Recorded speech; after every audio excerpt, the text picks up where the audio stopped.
Hey everybody, welcome to another conversation with Carrie. Today I'm here with my friend Rebecca Zung, and I'm so excited to have this conversation because Rebecca, you and I haven't talked in person.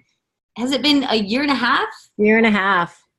That's crazy. So I know, but yet I feel like we have, because, we're connected on social media, and plus you've been like an amazing power in my life. well, yeah, so let me just, before I even say anything about you, okay, I'll say a little bit about you. We met at a dinner. And I remember when you walked into the room, you had this quality about you that I was like, wow, that is a powerful woman. Really? Yes, just when you walked in, I was impressed and intimidated. And not intimidated in I think the way I get intimidated is, God, I'm going to just expose myself. I can be a little bit judgmental. And so you walked in and you were like so beautiful and you had this powerful energy. And I just remember being like, I wonder about her. Who does she think she is? Not so much that, but I wonder what she does. I wonder if she's really all that, because you definitely came in with the energy of being all that.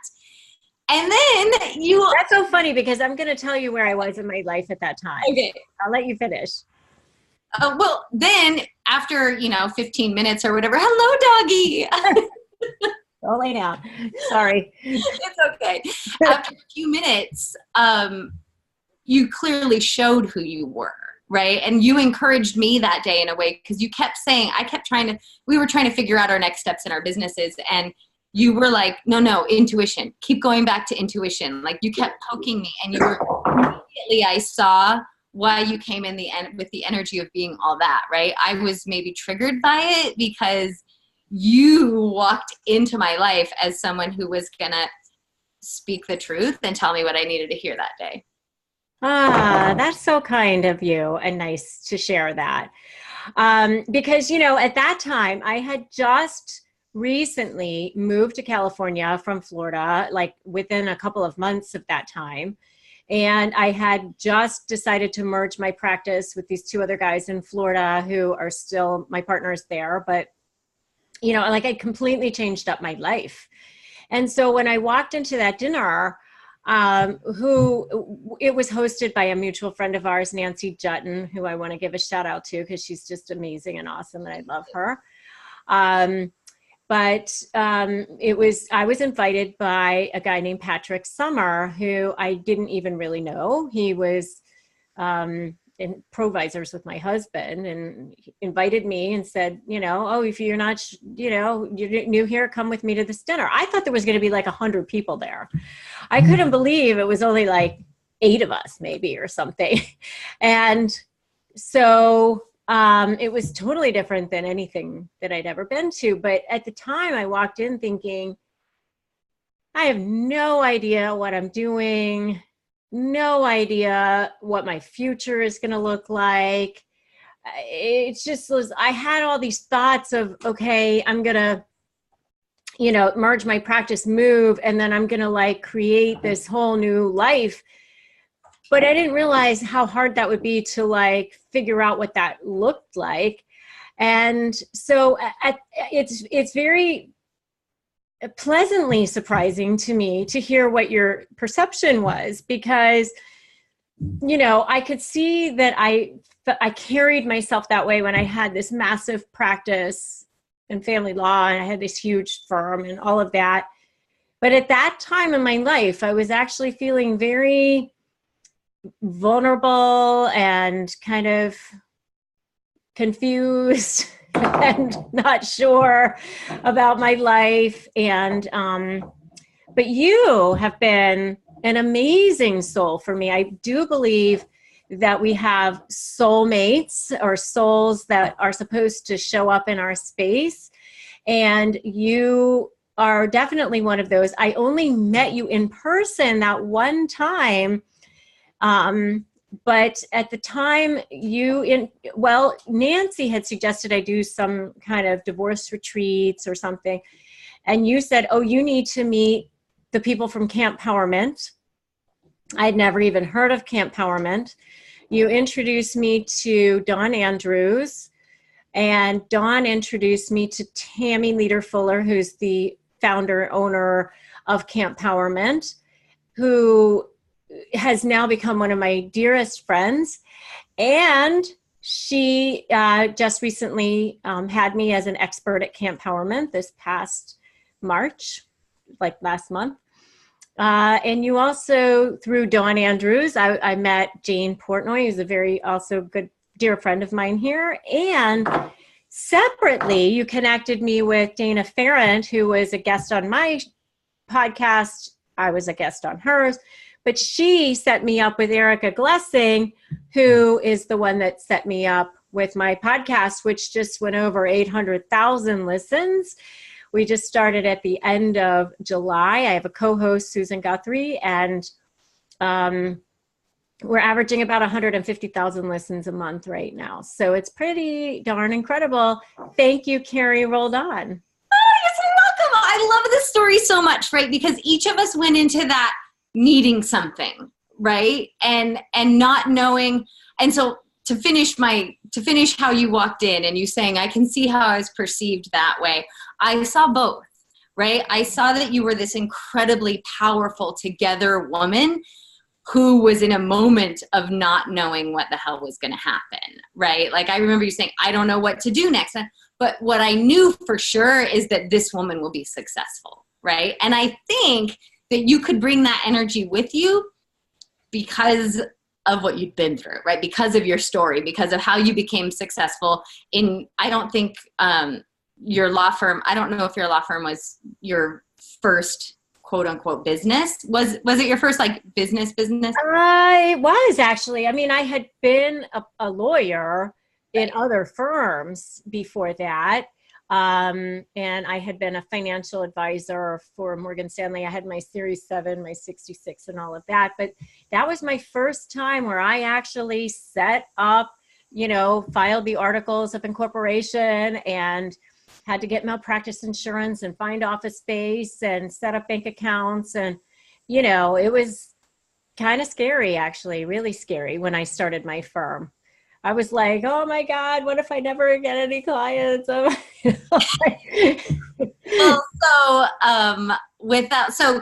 I should say, people who watch this Conversations with Carrie already know this, but what I do on this show is I interview people who are well known for something about other things.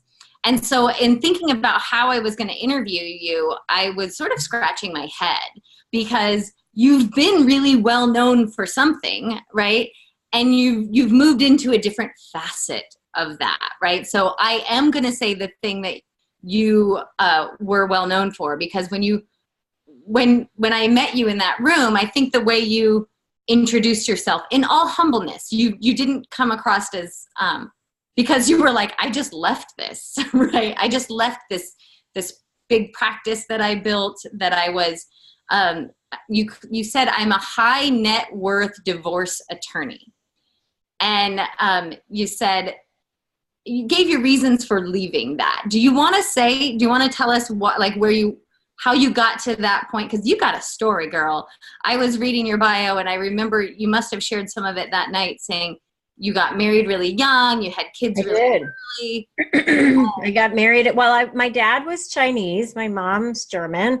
My dad was a doctor. I mean, I grew up with a fair amount of, get good grades, you must be successful, you go to college, all of that stuff. And so my way of rebelling was get married at 19 and have 3 kids by the time I'm 23 years old, right? And then I ended up divorced. You'll show him. You'll show your dad. Yeah.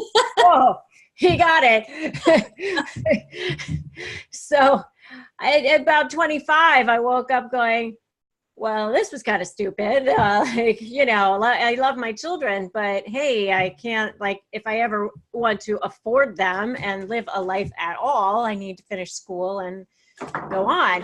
And so I went to back to college, finished my degree, started teaching school. I got a degree in education, started teaching school, and then realized, marriage is not working out. So I get out of the marriage, go to law school at night. I was living in Florida at the time. University of Miami had a night program. So I was teaching during the day, 3 kids in the afternoon, dinner. Oh my goodness. Yeah. Good thing you were young, right? I was young. I was, 29 or whatever at the time. And so then I went back to law school. So I was like studying from like 10 o'clock at night till 2 a.m. because I would go to school from like 7 to 10. And then so I finished college or law school. I met my husband in law school. So we've been together for 21 years. We'll be married 19 years this year. Just, kind of came up through the ranks as a divorce attorney, actually. I happened to get lucky enough to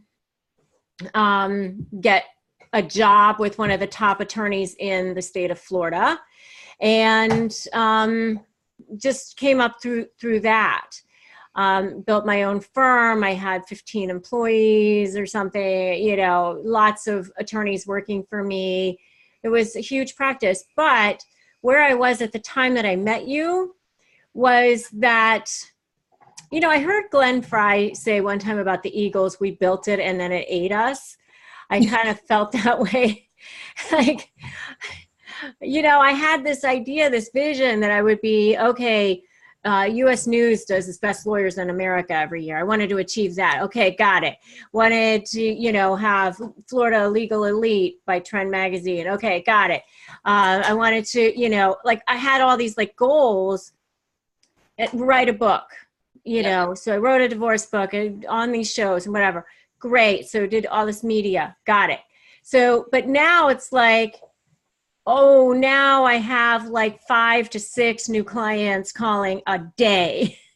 Wow. And how am I going to handle all of this business? And I'm exhausted and I have no personal life. And my staff is like annoyed because they have no personal life. And it just, my daughter, who's now 16, was, then just starting high school. And I'm like, starting to have a panic attack that it's only 4 more years before she leaves and I want to spend time with her. So I just decided to do something about it.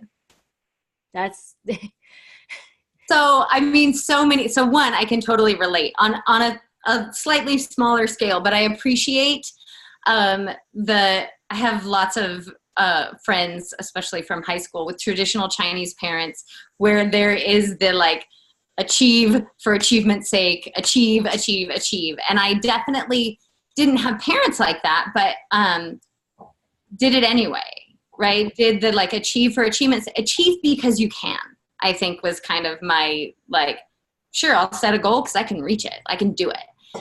I had a similar moment. It wasn't nearly the same level of success, right? But same freaking moment where I realized I had these things that I wanted to achieve. For me, it was by the time I was 30.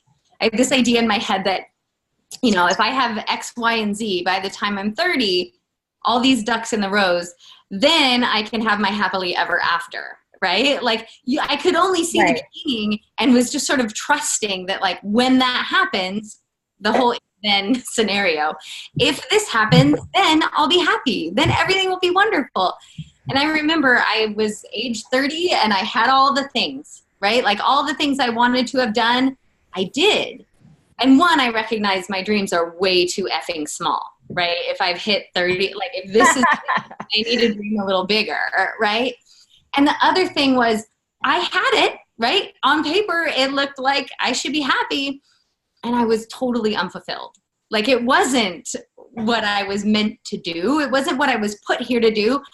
I achieved it because I could, right? And so I feel you on that. So what gave you the courage though to leave that? Because you didn't just leave the practice. You moved across the country. You brought your family across the country. Like how did that go down? It was just one of those things where I had been thinking about doing it for a while. My husband was also ready, and he's always been wanting to move back out here. He had lived out here after college. And for the past 20 years, he's been sort of, California, California, California. And several things happened that kind of opened up the universe for us to allow it to actually become a possibility. And so, you know, my grandmother, who was not spiritual at all, my German grandmother, used to say, if you're trying too hard to make something happen, it's probably not meant to be. But if things are easily falling into place, then it's probably meant to be. You know, even once you make that decision, I mean, obviously you have to decide, but, you know, if it's like you're struggling. So it just, we made the decision to move to Los Angeles, and everything fell into place. Like, boom, boom, boom, boom, boom. We had to like figure out what to do with our practices. Well, you know, my partner had just recently parted ways with one of his other partners. He was looking for another partner. Worked out great. So, you know, I was able to merge my practice there. You know, we found someone to rent our house. We found places for all of our employees. Like, you know, everybody ended up having a place to go. And so it was just like, it all just kind of like, the skies opened up, and it just happened. So, and I don't look back. I mean, I miss my friends back in Florida and my family that's there. But I don't miss that life at all. I mean, I have uncertainty now. I'm doing other things, but good things, you know, it's okay. I trust the universe will provide and take care. Well, and it is. So we started off saying you have this podcast that's like, I mean, I've been watching it, right? Because I met you that day.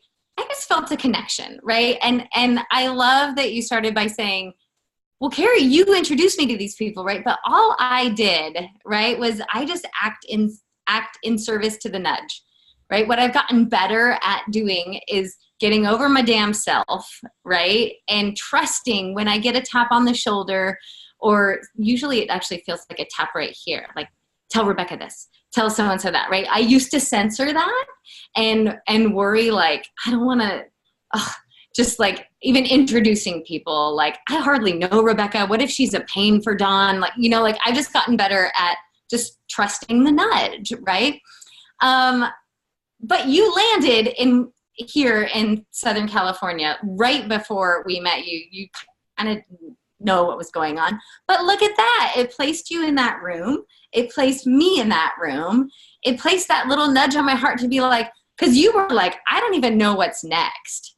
And I'm like, well, I got this friend. I think you could use what you've got now to at least, right? That'll move you a step closer to what's next, right? And just all I'm getting at is clearly the universe has, even though there's uncertainty, it's only uncertainty in like what we can actually see or plan out linearly.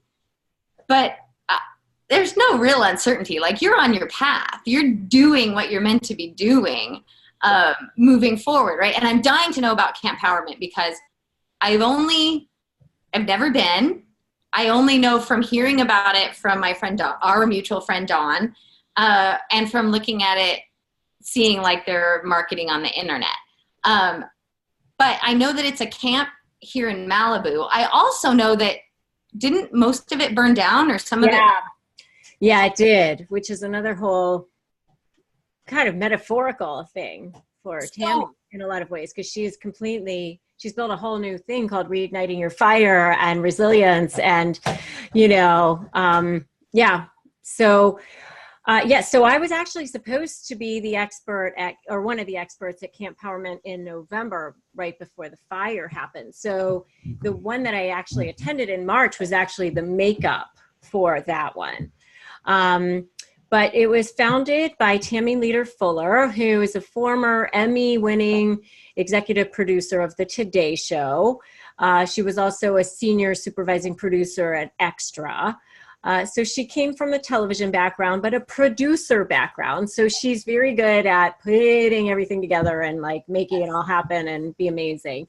Plus, she's very well connected to amazing people. So she gets the best experts in the business and really, really cool topics, So my topic was the power of persuasion, to talk about negotiation skills and things like that, which of course is right up my alley. And it was amazing. She had fantastic experts there. And, the bonding that happens there is absolutely incredible. One of the things that I observed to her actually at the end of being there for 3 days was that I think people walk around in the world almost like holding their breath in a lot of ways. Like we all find this armor to wear, and that we all create as life goes on throughout our childhoods and then into teen years and into adult years. This will happen and then that'll happen. And it's like, okay, armor. And then like, we almost are holding our breaths. And then we get to a place like Powerman, which is just complete love and support and no judgment and an opportunity to just find yourself and create who you want to be and be healed. And so, there were a lot of people who, like, the minute they got there, they're like tears, and she said that kind of was like not a deliberate creation. Like, she was like, oh, women don't have fun. I should create a place where women can feel empowered and inspired and have fun. But when it's, I think she has like a 70 or 80% return rate or something. There are people there who've been to like every camp. They've made their best friends there, that they stay in touch, throughout the year then too, like on a weekly basis. It's pretty incredible. Well, what I love about the idea of it, and it's sort of, I didn't realize it until I heard you talking, but it's sort of the same idea that I have behind these conversation with Carrie interviews, is that from what I understand, you go there, right? And everybody's at camp, right? So they're in their camp clothes or in their whatever. And you don't know which person next to you is, in the top 1% of the lawyers in America, and which person next to you is an Emmy-winning TV producer, and which person next to you is a mom barely hanging on who doesn't know, what's coming next for her, or who's who that person next to you who's your child's third grade teacher, right? And I love that about it, right? There's this. Yeah, she actually has a rule that you're not even allowed to ask what people do for a living for the first 24 hours. Yes. Because she doesn't want you to be defined by that. And she doesn't want others to define other people by that. See people for who they are.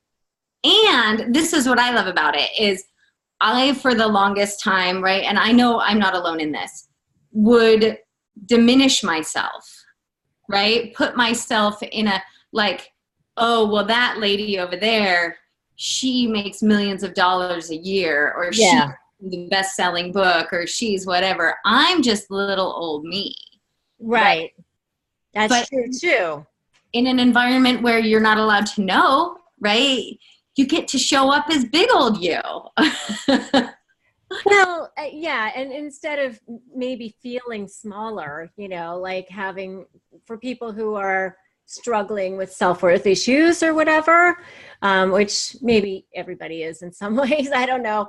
But instead of that, they can just be talking to a human, we're all human beings having a human experience. So, we're and see each other as souls. I'm going to get a yawn because you said that. Which for me happens when there's like energy shifting or moving or releasing. It's not because you're boring. So what I like is that you just said, we see each other as souls, right? That we can see past this, like you said, everybody holding their breath, right? When you finally exhale, when you finally stop holding your breath and stop trying to like control how people see you, you get to see people, right? You get to see other people in a whole new way. Yeah, I mean, the thing is that we all end up with these BS stories about ourselves, you know, and that's part of what I talk about in my negotiation presentations is, you know, that you and you alone define your value. But we have to stop telling the stupid lies that we've kind of created for ourselves. Like, I'm not valuable because of XYZ, whatever it is, because of some event that took place when we were 3 or something, you know, that we misperceived as, well, this must mean I'm not valuable. Okay, so I'm thinking about this, like, at the risk of exposing what you're doing now, tell me more about that, about you and you alone define your value. And because I'm thinking, like, just knowing the little bits that I know about you, I'm thinking anybody who's a lawyer could be a shrewd negotiator. Oh, you know, I am so glad you brought that up. Okay, talk to me about that. Because I do this presentation on negotiations, I happen to know that women lawyers make 77.4 cents on the dollar of every man lawyer. Boo. So women lawyers who are allegedly trained to argue, win, negotiate for themselves, all of that, they're making 77 cents on the dollar for every man. And in the legal profession in general, it's like 51 cents on the dollar. And by the way, 20 years ago, it was like 80 something cents on the dollar. It's actually going backward. Wow. It's getting worse. I would never have guessed that. Okay, so now I have all kinds of questions about negotiating. And I happen to be in this moment right now where we could potentially be selling our house and buying another house. I don't really care if we sell our house or buy another house. Like, I love this house. I'm happy here. It's relatively small we have 3 kids and it's a 3-bedroom. So my daughters share a room, which is not, and they're 6 years apart. So it's not always super convenient that they're sharing a room, especially now. One's in high school, staying up later, doing homework. The other one's like 8 and trying to go to bed at like 8 o'clock. And yet we're happy here. I love our neighbors, you know, whatever. My husband is like really wanting this new house. The reason I'm telling you this is because several times over the past, it's been on the market for like a month, we've had 3 or 4 offers, and inevitably, like, something strange happens each time. And I feel like it's because I'm totally unattached to the outcome, right? Like, my husband is like worried about the timing or any, all this to be said is I feel like I have so much negotiating power because I don't feel like I need to sell, right? I don't feel like that's definitely part of it. Okay. So not being attached to the outcome and not having, I have zero fear of loss, right? Yeah, well, then that's your leverage, right? So talk to me about that. And so creating leverage is one of my points in my presentation. Okay. But you and you alone define your value as number one. So because, you know, you can sit there and create leverage on all kinds of things, but if you don't feel like you have any value, then you really don't actually have leverage. It really always comes back to that one point. You're speaking my language. So what I'm hearing is I could come up with all of this leverage, right? But really those are just, ooh, this is going to feel gross. Like, they're kind of slick tactics if I don't actually, like, they're manipulative. If I'm not, I mean, part of negotiating is also doing your research, right? That's another one of my points. You know, you really have to know your research. I mean, not just what your arguments are going to be, but what the other side is going to argue, and be ready to refute what they're going to say too. And, you know, but the bottom line is, if you feel like crap about yourself, if you don't have any value, it all drives back to that same point, you know? I mean, because you're not going to create value. You're not going to create leverage around something you think doesn't have any value. So, you know, it goes back to that. So, I mean, with house negotiation, I mean, I'm talking about in general. Sure. Most people, when they think of negotiation, they think of house, car, job, you know, but the bottom line is, we're trying to persuade people to do stuff all day long. I mean, just to, you know, hey, I really like this brand of cereal. You should like it too. You know, whatever. Well, when you say negotiating, I'm thinking, I think the house for sure. I think buying a car, because people tend to think some negotiating. But I also think with children, right? With like just getting the kids in my house to do what needs to be done, and in the same breath, helping them feel honored and valued, right? Helping them not. Oh, now you've hit the nail on the head. Okay. Now you've really hit the nail on the head, because of what it really comes down to. This is like my favorite little part. And that is Oprah. Oprah talked about, after she did 25 plus years of shows and interviewing thousands of people every single day, she said there's one thing that's universal. Doesn't matter if you're Black, white, Asian, Hispanic, gay, straight, trans, old, young, whatever, same. And that is, do you see me? Do I matter? I want to be validated as a human being. And that's what it always comes down to in any interaction between two human beings. Always. So is that how, because what I believe, what I think I know about you is, and because you filled out a questionnaire before you came on the show, and one of the things I ask is, what are your pet peeves? And you said lack of integrity, right? You were like, oh, I can't stand that. So what I think I know about you is that the reason you are a powerful force, right? The reason that when you walked in that room, I recognized you as someone who I would allow myself to be intimidated by, is because I saw that you knew your value. And I don't know if I saw it the moment you walked in, but I also saw it really, really quickly, that you saw the other people. You saw me, right? You were listening intently. You weren't afraid to tell me what you saw in me.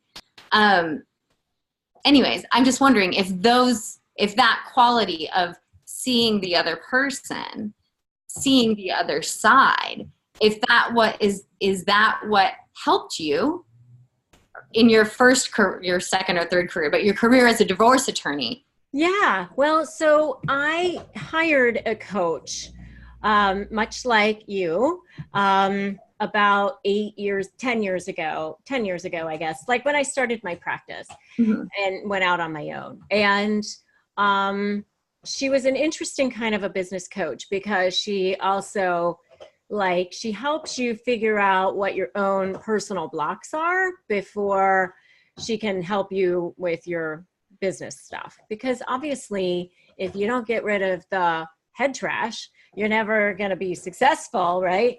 So part of that process was a deliberate creation of who am I? Who am I? You know, rather than who I wound up being, which is kind of who we all sort of walk around as. Yes. You can actually deliberately create who you are. And so I created that I am a powerful expression of what's possible. And when people are with me, they feel empowered. The whole sentence. Say that one more time, because that was glorious. I am a powerful expression of what's possible. And when people are with me, they feel empowered. And if I'm not that, then I'm out of integrity. Like there's an actual integrity around that. Holy shit, Rebecca. That is exactly what I felt when you walked in that room. You were a powerful expression of what was possible. Even though in that moment you were like, I don't know what's next. I don't know. Like, you were that. And hells to the yeah, I was inspired just by being around you. Yeah, well, that's so awesome, because that means I was in integrity to who I am, And so, if people aren't feeling empowered by me, or I feel like for some reason they feel smaller or something because I did something inadvertent or maybe even on purpose, because, I'm a human. I have to clean up that shit, like, am I allowed to say that? It's all right. Yes, you can. Okay. I have to clean up my integrity around that. I'm not always perfect, but I also have to clean it up within myself. If I have limiting beliefs, or I start to get back into that old habit of, somehow I'm not good enough for something, or I'm not worthy, or whatever old stories start coming back to haunt me, then I have to go, oh, who is having that conversation? Oh, who's saying that? That's not the person that you deliberately created. So being in the place that you are now, and in this place where you've stepped into a different type of business, a related, right? And you've created a podcast, and your podcast is doing really well. I know initially after that dinner that we met with Nancy, you were like doing a lot of media stuff. What is the limiting beliefs that you've had to work on or let go of more recently? Okay, that's a very good question. This is like, okay, Rebecca, time to be vulnerable.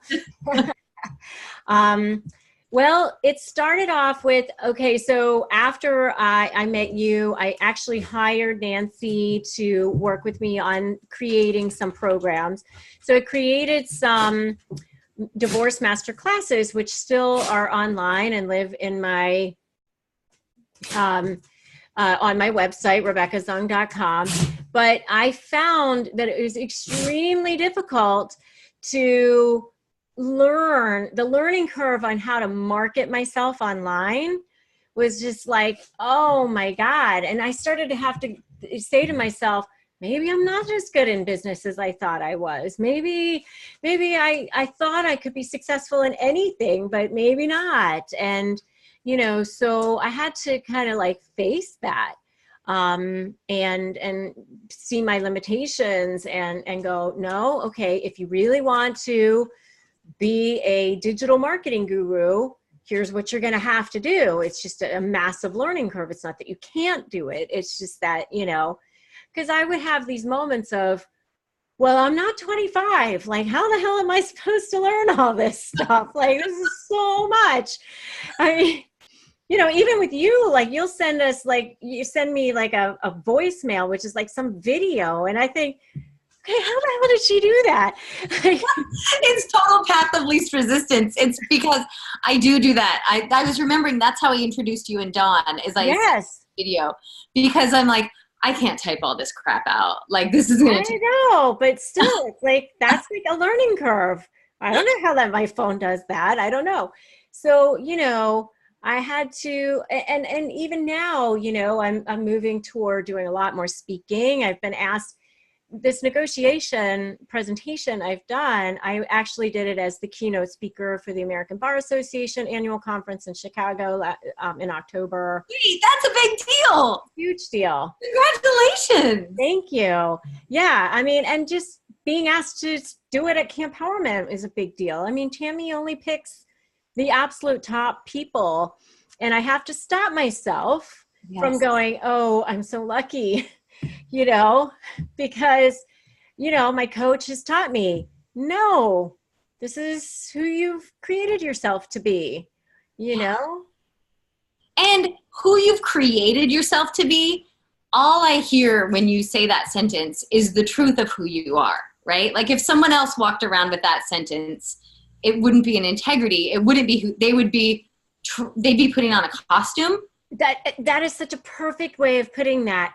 And so what I tell people when I'm teaching them to create who they are, and I mean, I don't do it professionally. I just do it as my friend, you know, whatever, but is it has to become who you are just as much as when you wake up in the morning, you don't go, oh, I think I'll be a woman today. If I'm a woman, I guess that means I put on makeup. I guess I should shave myself. You know, like you don't do that. You just do it. And so if you are that, you just are that. Yes. It is the essence of you. And I love what you're saying about, you know, having to let go of sort of what we thought we needed to be, or the expectations other people put on us, or a story when someone did something to us when we were 3, and then we created a story around that. Because I think about just the things that I've done in my life with any sort of proving energy, right? To prove to myself or somebody else. And they've never gone well. No. Things like in my life, like purely for, I bet I could make a lot of money at this because I've got this skill set, right? Those things kind of fizzle, right? I can't sustain that stuff. But when I just do stuff that is like totally like, well, of course I'm going to do that, right? Like I'll do that for free, as much as I possibly can. Those are the things that wind up working out. And I don't have a sentence like you, but I know I was put on this planet to encourage, uplift, and inspire. And that's what you do. Yeah, you're amazing at it.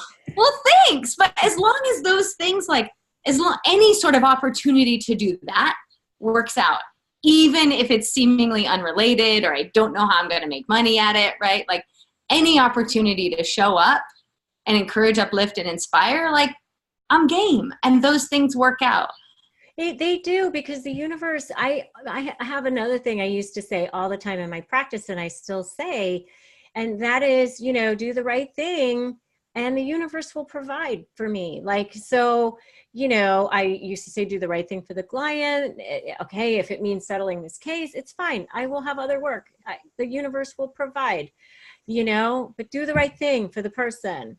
And, So tell me this. It's never not worked out for me.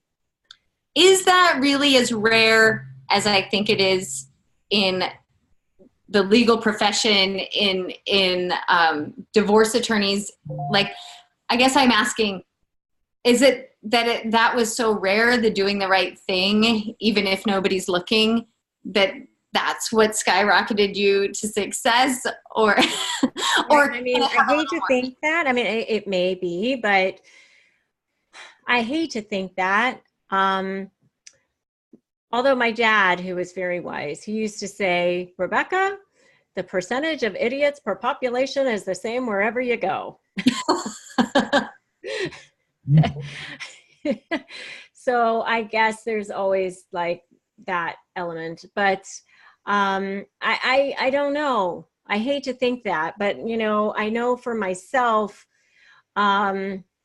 I always try to do the best job I could for my clients. And I still do. I mean, I still have clients, and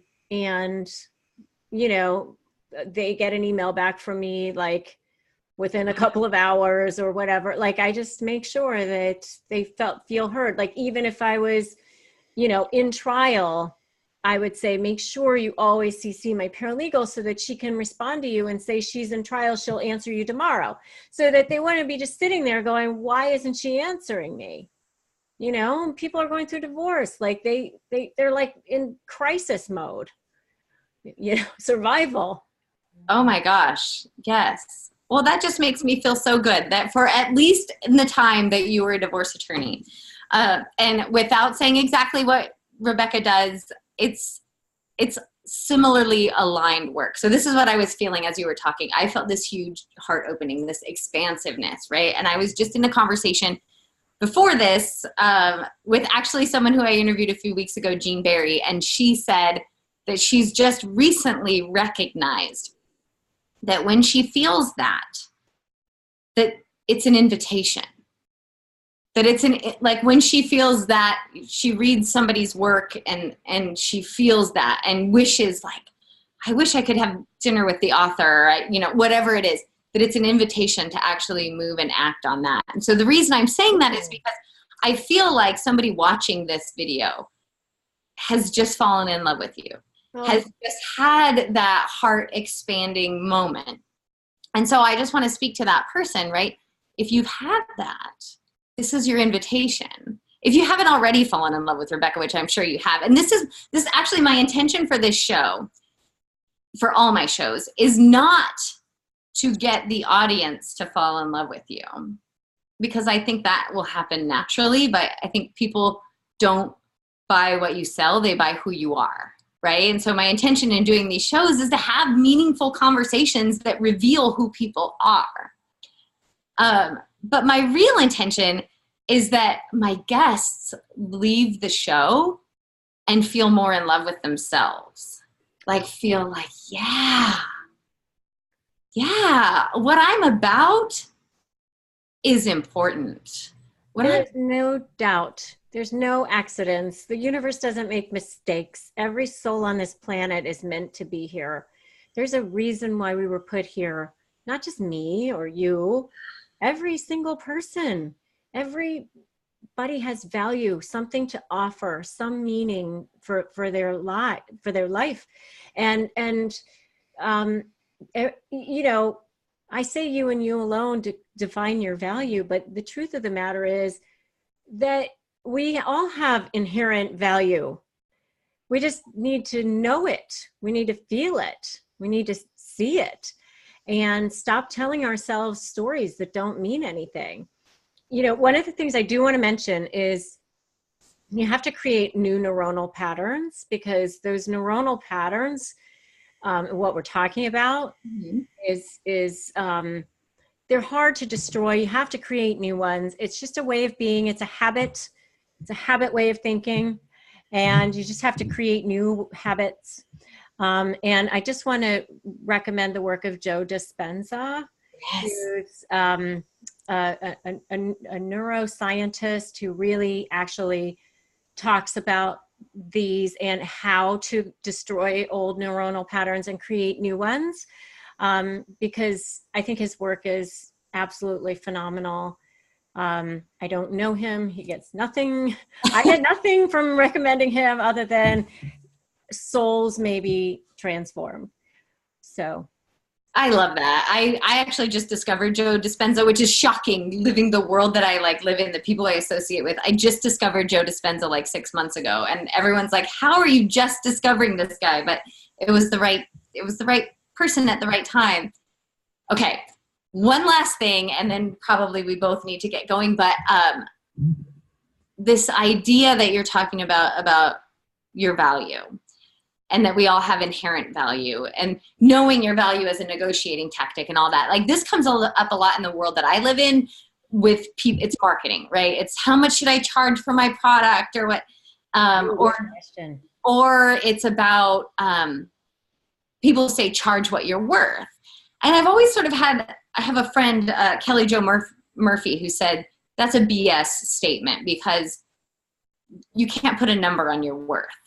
Like, whatever you charge is infinitely less than what you're actually worth, right?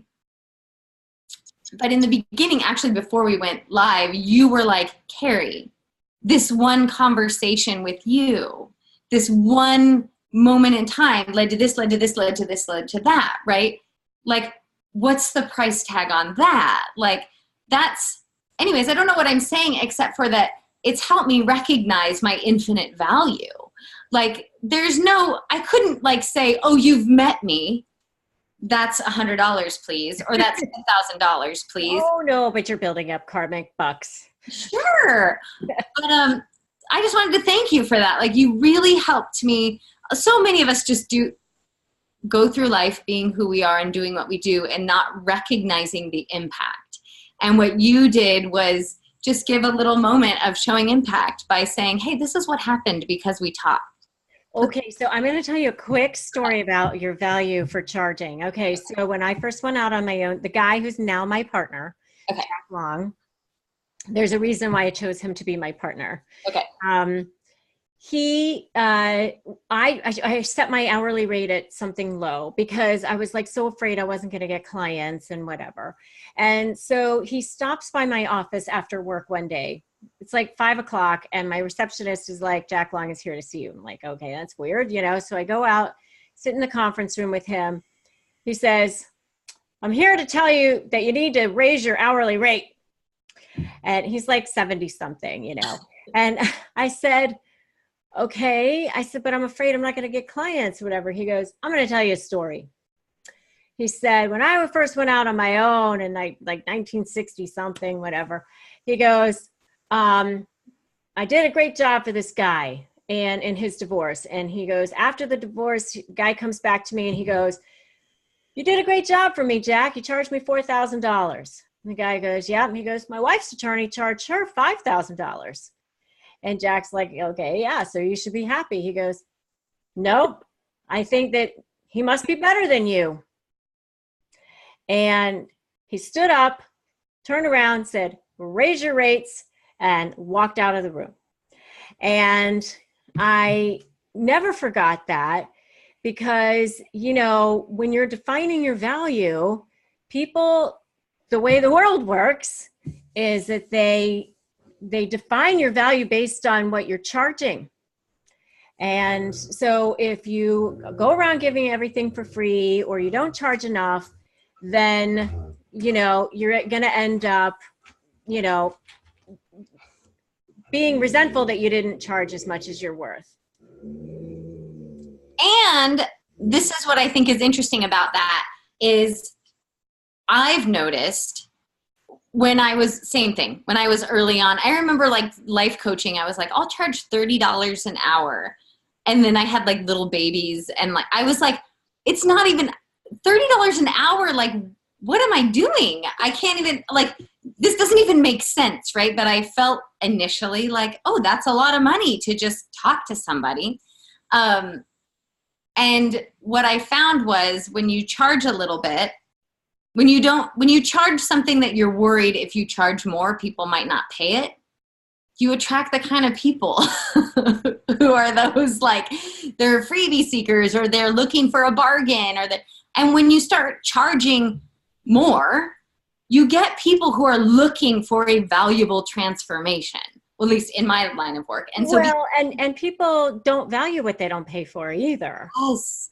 You know? And so I remember this guy, he was like number 2 in the biggest development company in Florida. Like they built all these neighborhoods all over Florida. You know, he was like, he came into my office and he's like, you know, any room in your hourly rate or the amount of the retainer. And I looked at him, and at that point I was clear on my value. I had like, you know, I looked at him and I said, nope. And you wouldn't respect me if I did. And you know what? At the end of it, after his mediation, he brought back that conversation and he said, and you know what, Rebecca, you're 100% right. I wouldn't have. Amen. But in order to get to that place, you had to be already in integrity and respecting yourself. That's right. And you know, what goes hand in hand with that is making sure you get paid. You know, don't allow big receivables. Don't like do the work, bill people out, and then, you know, not expect to be paid and keep doing the work. I mean, because that happens a lot too. Oh, so much in my line of work. Like, or people are just afraid to ask for money. But I look at it as an integrity issue. You know, we had a deal. I was going to provide value to you. You were going to pay me for that. So I don't apologize for that. There's nothing wrong with that, but I will provide you value. I'll hold up my end of it. Yep. That has been a lesson for me in the past couple of years where I no longer worry. I used to worry so much about reminding people they owed me money, or now it's like, hey, I see that you have, you know, that you're on my calendar, but we're only paid up to here. So, and And it's amazing how my being in integrity puts everybody else there too. Like, oh, sorry, here you go. Here's the money. Not Exactly. Yeah, Yeah. it's been amazing. Rebecca Zung, I could talk to you forever and ever and ever. I am so glad we finally like spoke in person, because I have felt so connected to you. I think about you all the time. Right after you launched your podcast, my cousin went through this really crazy divorce, and I was like sending her all your episodes. Oh, thank you. Yeah, I love you. I will continue to like be a cheerleader, an energetic cheerleader for you. I hope that in the course of this conversation, people who are watching have fallen in love with you, and that you've fallen a little more deeply in love with yourself. Thank you so much. You're welcome. You're awesome. Thanks. All right. So thanks everybody for watching. We'll see you on the next episode of Conversations with Carrie.